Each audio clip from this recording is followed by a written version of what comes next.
Hello guys, this is Ritu and welcome to teaching and learning. Guys, आज के video में हम मेथड ऑफ नॉलेज को डिस्कस करेंगे। ये वीडियो आपके फर्स्ट ईयर के subject philosophy and second year के सब्जेक्ट नॉलेज लैंग्वेज करिकुलम से रिलेटेड है। ये वीडियो दोनों ईयर के स्टूडेंट के लिए काफी हेल्पफुल है। गाइस, वीडियो को लास्ट तक जरूर देखिएगा और वीडियो पसंद आए तो प्लीज वीडियो को लाइक शेयर जरूर करना और जो भी चैनल पर नए हो चैनल को सब्सक्राइब कर बेल आइकन को हिट करना मत भूलिएगा। गाइस, चलिए अब हम वीडियो स्टार्ट कर लेते हैं। गाइज, आज हम मेथड ऑफ नॉलेज को देखेंगे, ज्ञान प्राप्त करने की विधियां। गाइज, जैसे ज्ञान प्राप्त करने के स्रोत को अलग अलग फिलोसोफर ने अपने अपने तरीके से डिवाइड किया है, ऐसे ही ज्ञान प्राप्त करने की विधियां भी फिलोसोफर्स ने अपने अपने तरीके से डिवाइड किए हैं। ठीक है, तो ये हमारा फर्स्ट वे है जिसमें हम अकॉर्डिंग टू द फिलोसफी देखेंगे। अलग अलग फिलोसफी ने ज्ञान प्राप्त करने की विधियों को अपने अपने तरीके से डिस्क्राइब किया है। और सेकेंड वे में हम आज के टाइम में कौन कौन सी ज्ञान प्राप्त करने की विधियों का यूज किया जाता है उनको देखेंगे। इनमें से जो आपको वे अच्छा लग रहा हो आप एग्जाम में वो राइट कर लीजिएगा, और किसी की अगर स्पीड लिखने में बहुत अच्छी है तो वो दोनों को लिख लीजिएगा थोड़ा कम कम करके। ठीक है, चलिए अब स्टार्ट कर लेते हैं। फर्स्ट है अकॉर्डिंग टू द शंकर। इन्होंने ज्ञान प्राप्त करने की 3 विधियां बताई है। श्रवण, मनन, निधिध्यासन। श्रवण नाम से ही पता चल रहा है सुनना, यानी कि हमारे सामने हमारे जो गुरु हैं वो जो कुछ भी हमें ज्ञान दे रहे हैं या बता रहे हैं उसे हमें ध्यान से सुनना है। नेक्स्ट है मनन। उन्होंने जो भी हमें ज्ञान दिया है उस पर हमें चिंतन करना है कि क्या ये ज्ञान सत्य है या असत्य है, इस पर निर्णय लेना है अपना चिंतन कर कर। फिर निधिध्यासन। फिर जब हम निर्णय ले लेते हैं कि ये जो ज्ञान था वो सत्य था तो फिर उसका प्रयोग करना सीखते हैं, उसका अभ्यास करते हैं बार बार ताकि हम उसका अच्छा यूज करना सीख जाए। उसके बाद गाइज इन्होंने एक ज्ञान प्राप्त करने का प्रोसेस है वो बताया और ये काफी अच्छा ही प्रोसेस है। पहले हम जो ज्ञान है वो अपनी इंद्रियों द्वारा प्राप्त करते हैं और इंद्रियों से वो जो जानकारी है वो जो ज्ञान है वो हमारे मन में जाता है, हमारे माइंड में जाता है।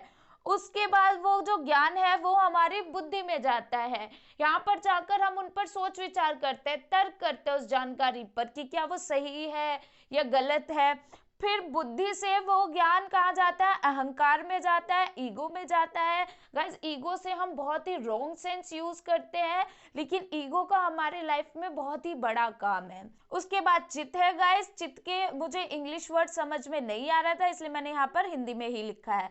चित्त के बाद वो जो ज्ञान है वो हमारी आत्मा में चला जाता है, और जब वो ज्ञान हमारी आत्मा में चला जाता है गाइस, इसका मतलब हमने उसे पूरी तरीके से प्राप्त कर लिया है और अब वो हमारे पास हमेशा के लिए कलेक्ट हो गया है, हमेशा के लिए संग्रह हो गया है।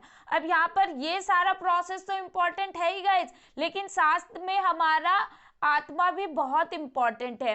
क्यों? अगर आत्मा ही हमारी वर्किंग में नहीं होगी तो ये सारा प्रोसेस बेकार है, इसलिए आत्मा का वर्किंग होना बहुत जरूरी है इस पूरे प्रोसेस के लिए।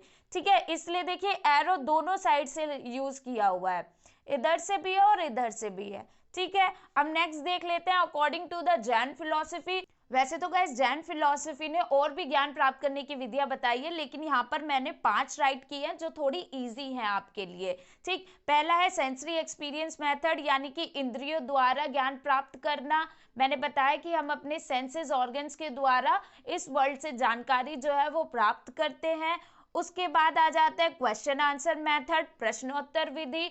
प्रश्नों को पूछकर उत्तर देकर हम ज्ञान प्राप्त कर सकते हैं। आप वो किसी से भी कर सकते हैं, अपने गुरु से, अपने सहपाठियों से, अपने आस पड़ोस के लोगों से।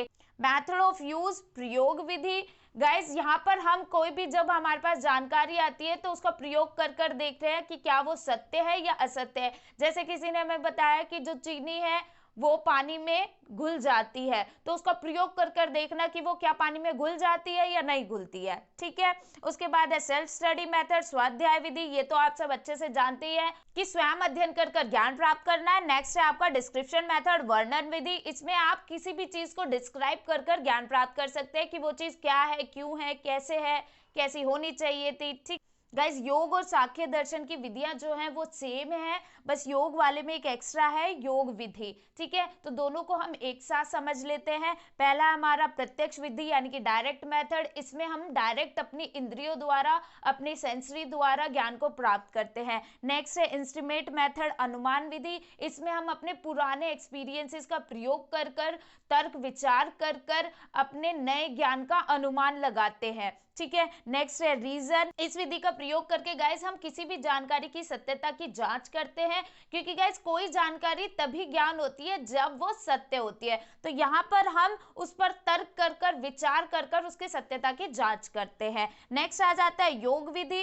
योग विधि के अंतर्गत गाइस हम योग साधना कर कर ज्ञान को प्राप्त करते हैं। ठीक है, और सांख्य दर्शन में योग विधि नहीं है, यहाँ पर तर्क तक ही खत्म हो गया है। तो इस तरीके से गाइस हमारा फर्स्ट वे जो है वो फिनिश हो जाता है। आप ऐसे ही चार्ट बनाएंगे पहले और फिर एक एक विधि को दो दो लाइन में डिस्क्राइब करते जाएंगे। तो चलिए अब हम सेकंड वे देख लेते हैं कि आधुनिक समय में आज के टाइम में कौन कौन सी ज्ञान की विधियों का प्रयोग होता है। गाइज ये हमारा सेकंड वे है ज्ञान प्राप्त करने की विधियों का।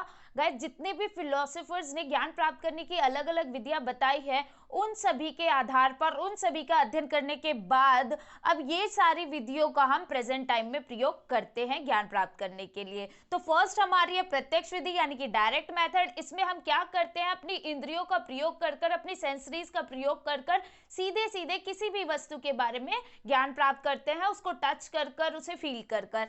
नेक्स्ट है अवलोकन विधि। अवलोकन विधि में गाइस हम किसी भी प्रक्रिया का, किसी भी चीज का अवलोकन करते हैं, उसको कंटिन्यूअस देखते हैं कि वो क्या हो रही है, क्यों हो रही है, कैसे हो रही है, और फिर वहां से सीख कर फिर उसका अभ्यास करते हैं, प्रैक्टिस करते हैं। नेक्स्ट आ जाता है करके सीखना विधि, लर्निंग बाय डूइंग। ये सबसे अच्छी विधि होती है गाइस किसी भी ज्ञान को प्राप्त करने की। खुद किसी भी चीज को करके सीखने से हम सबसे ज्यादा अच्छे तरीके से ज्ञान प्राप्त करते हैं, और इस तरीके से सीखा हुआ ज्ञान हमारे साथ लॉन्ग लाइफ रहता है, क्योंकि हमने इसके हर एक पार्ट का खुद से एक्सपीरियंस किया था। नेक्स्ट है समस्या समाधान विधि। गाइस जब भी हमारे सामने कुछ ऐसी प्रॉब्लम आती है जिसे हमने पहले कभी फेस नहीं किया है, तो उसका रिजल्ट निकालते टाइम पे, उसको सॉल्व करते टाइम पर, उस समस्या पर हम चिंतन करते हैं, मनन करते हैं, उस पर बातचीत करते हैं, उस पर सोचते हैं, तर्क करते हैं, और उसके बाद उसका रिजल्ट निकालते हैं, उसको सॉल्व करते हैं। तो गाइस इस पूरे प्रोसेस से हमें काफी ज्ञान भी प्राप्त होता है। उस ज्ञान को समस्या समाधान विधि द्वारा प्राप्त ज्ञान कहा जाता है। होप करती हूँ गाइस आप लोगों को वीडियो पसंद आई होगी और इस वीडियो के थ्रू आप मेथड्स ऑफ नॉलेज को अच्छे से समझ गए होंगे। गाइस नॉलेज वाली जितनी भी वीडियो है वो बीएड फर्स्ट ईयर और सेकेंड ईयर दोनों के लिए ही इंपॉर्टेंट है, और नॉलेज से रिलेटेड हमने और भी वीडियो बनाई हुई है गाइस, उनका लिंक डिस्क्रिप्शन बॉक्स में है, आप वहां जाकर वीडियो को देख सकते हैं। तो चलिए गाइस अब हम मिलते हैं नेक्स्ट वीडियो में, सो तब तक के लिए bye and thank you for the watching this video.